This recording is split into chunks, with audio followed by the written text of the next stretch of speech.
Wamor mokalo odiechieng' makawuono kaka Radio Ramogi kod Ramogi TV wawuok oko mondo mi warom kod johera mag Nyakalondo kod TV mar Ramogi.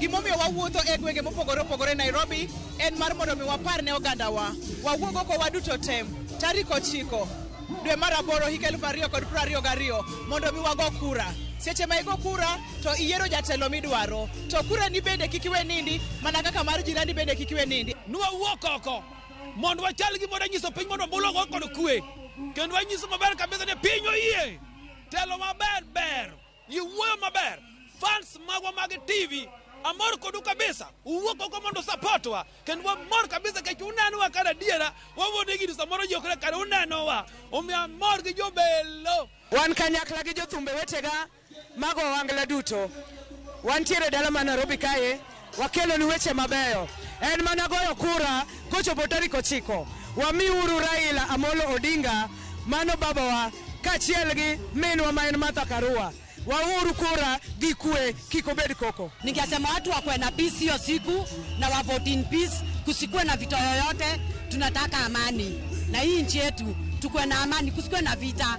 Hiyo ndio kitu tunataka, na juu baba ni mtu wa amani, ndio tunataka kukwe na amani.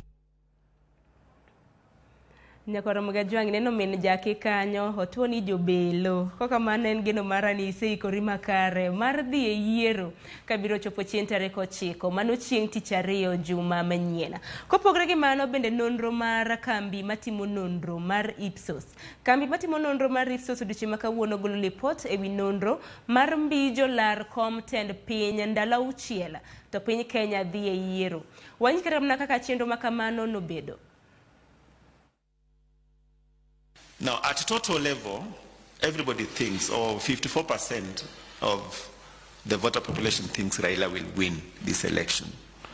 43% think William Ruto will win the election. Only 1.6% think Wajakoya will win this election, and 0.1% think Mwaure